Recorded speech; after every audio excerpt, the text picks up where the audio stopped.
Hey everyone, it's the Eclectic Candyman here today with this really cool Craftsman new older stock made in the USA black Oxide 19-piece standard and metric wrench set. Let's check it out.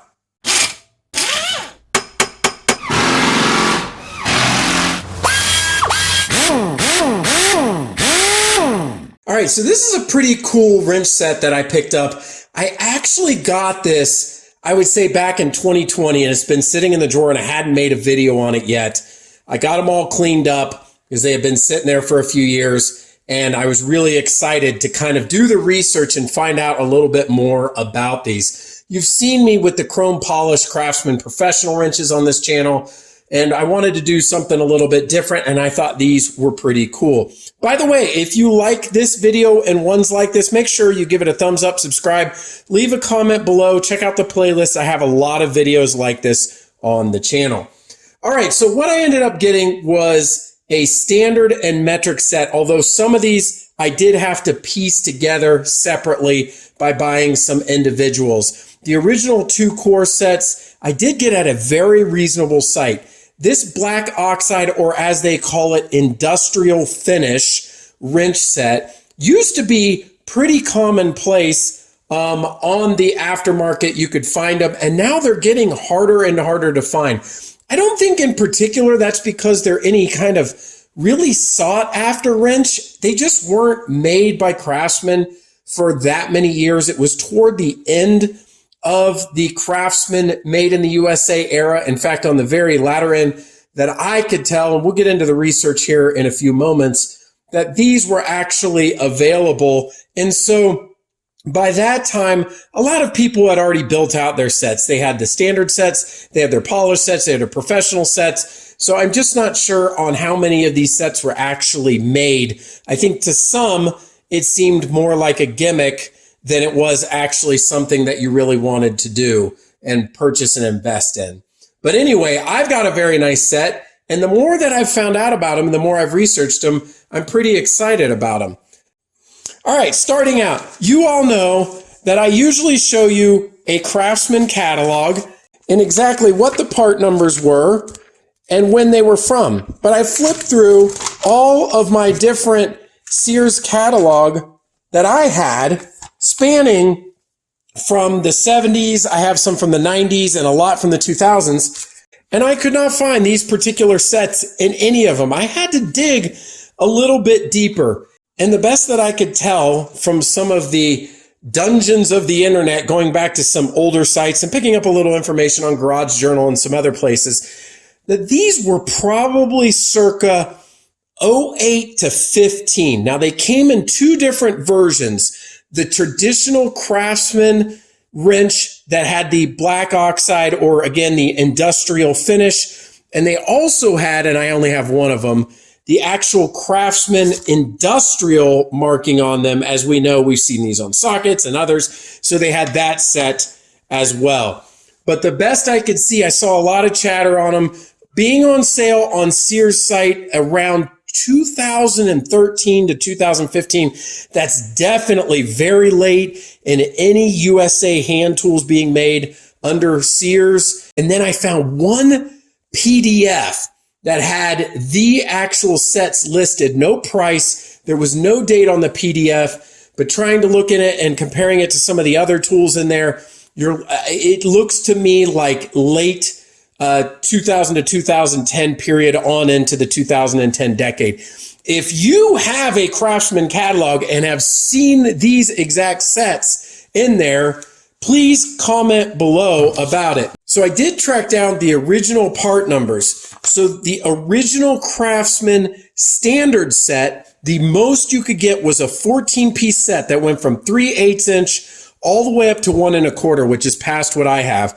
And that was Craftsman 46970 for that entire standard set. They also had a 15-piece metric set that went from 10 millimeter all the way up to 24 millimeter. The 24 millimeter is what's beyond what I have. They did not have smaller than 10 millimeter. So noting on a couple of these, this did not match the traditional Craftsman wrench set. If you wanted every single wrench, this would have been a subset of that. But again, just looking at that, if you could have gotten all of them in total, 29-piece set would be everything, including the large size wrenches for the Craftsman Black Oxide Industrial set. So at this point, realistically, I do really have too many wrenches, but what are some of the other kinds of Craftsman USA made wrenches? You know, you have the professional series in a number of different sizes and lengths. Those were made in the USA.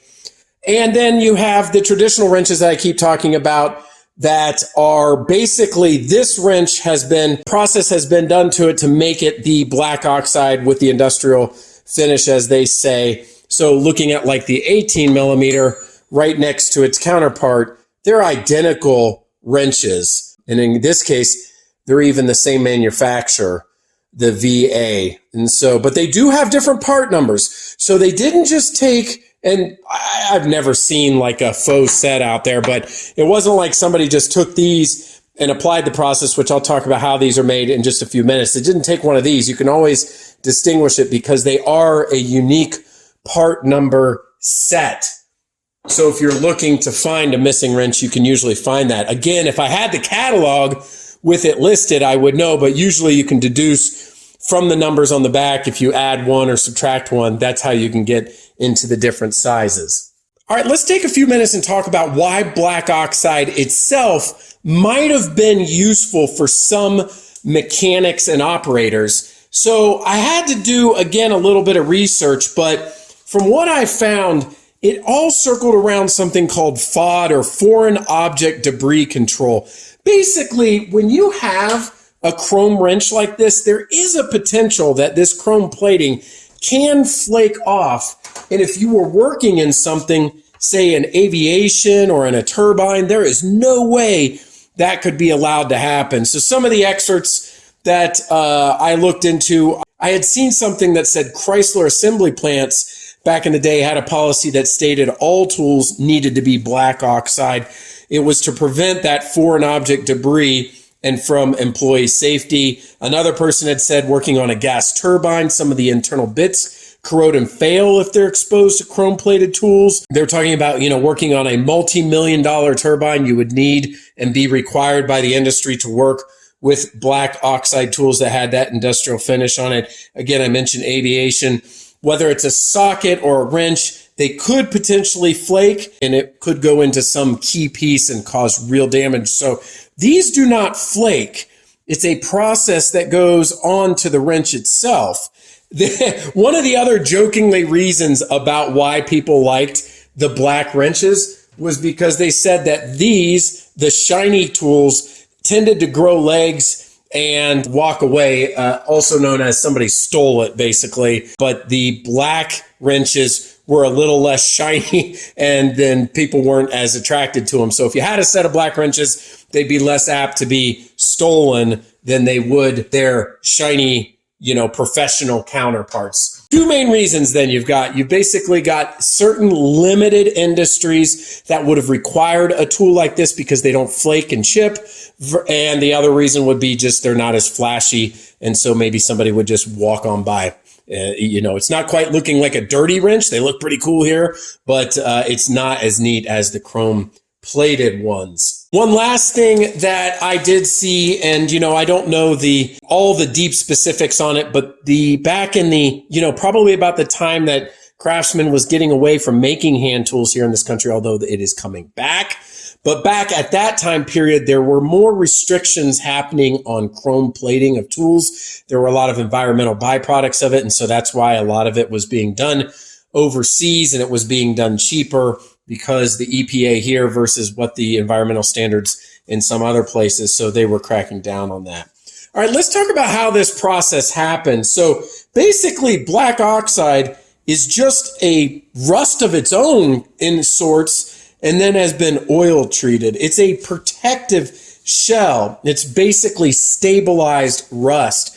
This is achieved by immersing the steel in a boiling, saturated bath of things like sodium nitrate, sodium hydroxide, depends on the alloy. I read that it was done anywhere from like 270 to 300 degrees Fahrenheit that would create this coating. So it's basically like stabilized version of rust. Now let's talk a little bit about rusting on these because they did sit for a while and I did have a little bit of surface rust. These are new older stock. You can tell they've never been used, but I did have some surface rust. So I went at it in a couple of different ways. I'll show here in a minute the couple of different ways that I went about it. You can use evapo-rust, but as I just mentioned, this is a form of rust in its own. So using something that is to get rid of rust long-term is not a good idea on this. I just did it for a little bit of the surface rust, but there's a much better technique. Let's take a look at that.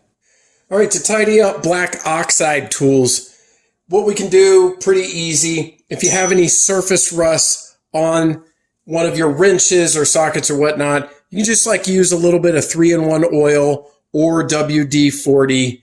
Just get a little bit, put it on the wrench or the tool. Just put a few drops, whatever is needed on each side. Take a little bit of fine steel wool and just gently rub the wrench. This will get any surface rust off from your tools. It's also really easy to maneuver inside of the different parts of the wrench. All right, just wipe off the excess on the wrench and let it sit, soak in, dry up, and you'll be good to go. Now, I also have used evapo-rust before. Now, most will say do not soak black oxide tools in evapo-rust, and they're correct because after a period of time, if you soak it for multiple hours, it will eat away at it. However, I have used evapo-rust for also getting off surface rust on black oxide, just using a rag in a topical manner, just wiping down the wrench, not having any results of wiping off the black oxide treatment itself. You want to test it in a small area if that's the method that you're going to use. But I think the steel wool and WD-40 or 3-in-1 oil works just as well, and the results look really nice too. All right, so as you can see, the steel wool with the 3-in-1 oil, or had it been WD-40, would have been just excellent to bring that black luster back to the wrenches. Very functional. The evapo-rust, I'm just kind of a get the job done sometimes kind of person. So I figured a little bit on a rag wasn't going to be super severe and actually fade these, and I didn't have any problem. But if you're really working with a collector set and anything black oxide, probably stay away from evapo-rust and just stick to the oil, because the black oxide surface is actually porous and helps hold oils. You know, I'm not sure if it's a 100% perfect analogy, but some of the cast iron cookware and the way it has to be seasoned to hold those oils in and to preserve it, you know, you have a similar but different process here with your black oxide finished tools in order to keep them in good shape as well. All right, let's see exactly what I ended up picking up. So my set, we'll concentrate over here first on the standard set.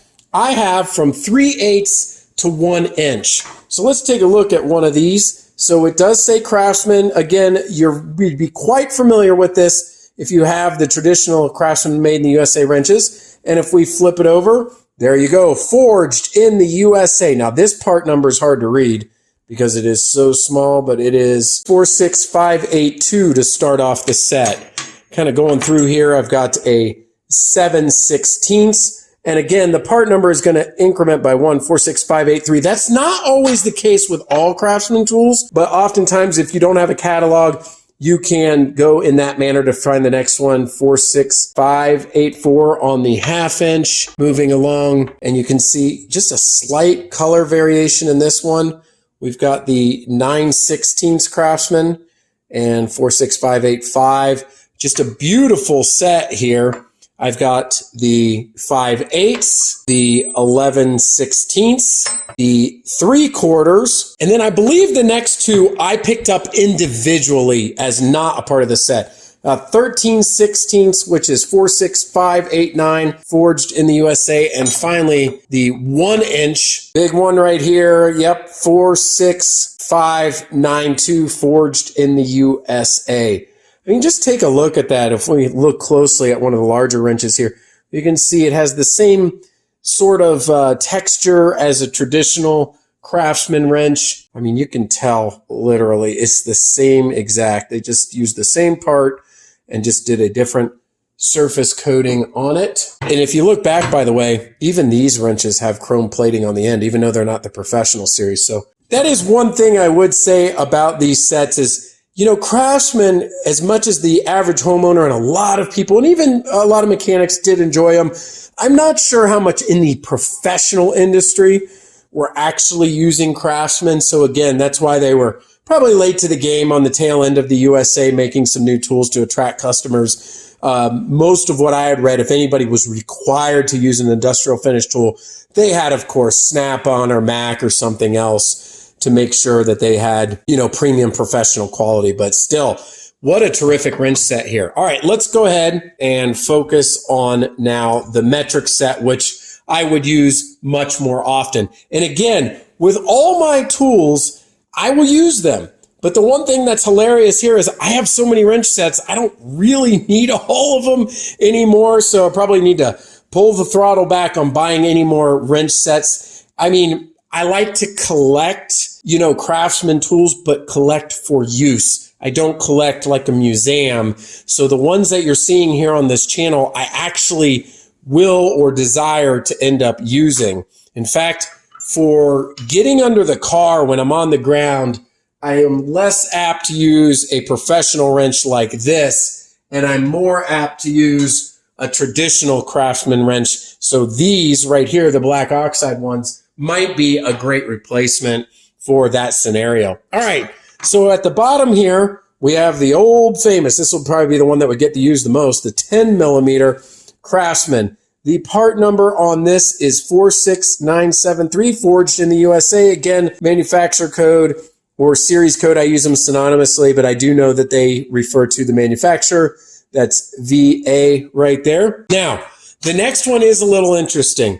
I forever waited, because it has been a few years here, to try to find the 11 millimeter in the regular Craftsman wrench, black oxide. I don't like to mix sets of Craftsman Industrial and Craftsman. It really doesn't matter. They both work. If you were just using the tools, everything would be all the same. You wouldn't know the difference. But I like to be consistent. So what I was looking for was the part number, I believe it's 46974, which would have been the 10 millimeter open stock, or excuse me, 11 millimeter open stock. Could never find it. And before I couldn't get my hands at least on a USA made one, I did go with the Craftsman Industrial. Industrial here is the branding or the marketing. It did not necessarily refer to the industrial finish that is the black oxide process. So here it was part number 23715, 11 millimeter, and a little difficult to see, but that is the same series code, that VA.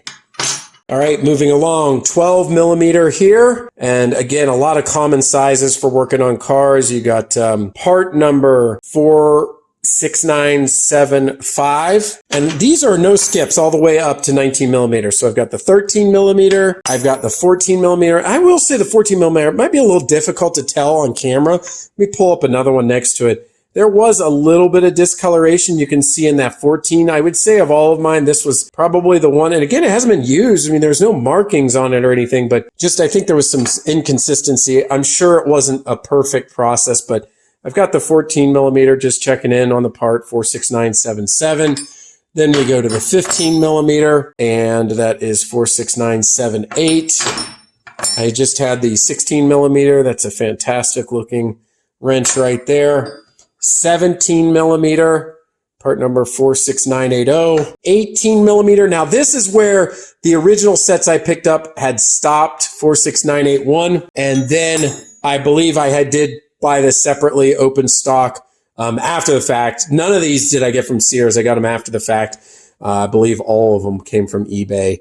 19 millimeter. There's even the tag that was remaining. In fact, when I cleaned it, the full tag was there, but some of the tag is still residuals remaining. 46982. So again, looking at what I have 19 pieces out of the total 29 that were available. Realistically, to get the ones, they would be the larger size above both of those. Again, the metric one goes up to 24 millimeter and the standard set goes up to 1 1/4. I already have those wrenches in the standard set. That would definitely just be to fill out this set, and almost, like I said, from a collector's standpoint, but I'm usually viewing it for a usage standpoint. So who knows, maybe I will pick them up.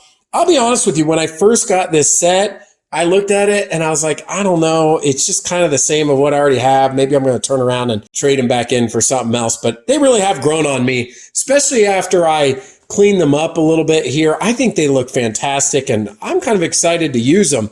They were a niche item in a probably decade period of time. I do remember, however, I did see these at the Sears store in the Craftsman section. I would see these, and back then, you know, I was absolutely only after very surgical tools out of necessity and pretty much had everything I need. So when I saw these, to me, it was just a novelty or duplicate set. I would have not had the money, you know, to acquire anything like this. I would have been after something different that I yet had not had. But now I've looked back and I was like, wow, those are pretty cool. So let me grab a couple of sets. They are getting harder to find, like I mentioned before. And again, I don't think it's necessarily that these were because they were chrome or top of the line or anything. They just weren't made that often. They're hard to find in the catalog. I'm still going to try to track them down.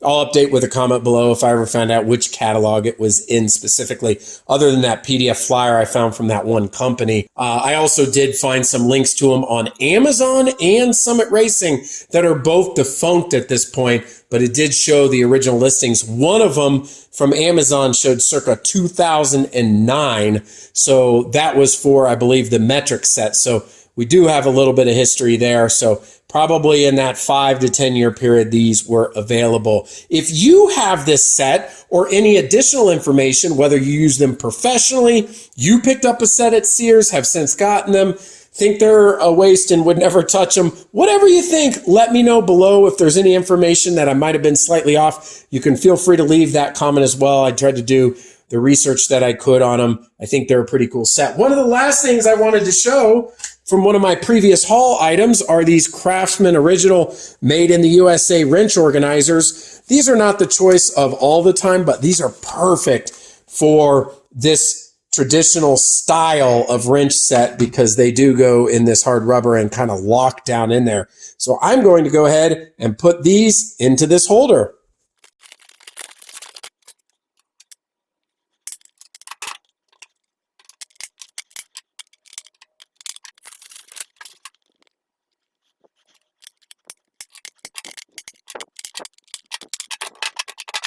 All right, well, there you have it, everyone. Got them in the Craftsman wrench holders. Worked out pretty nicely. I think they look great on the black on black anyway. Maybe I'll hang these up on the wall or stick them in the toolbox. Either way, I'm going to get some use out of them.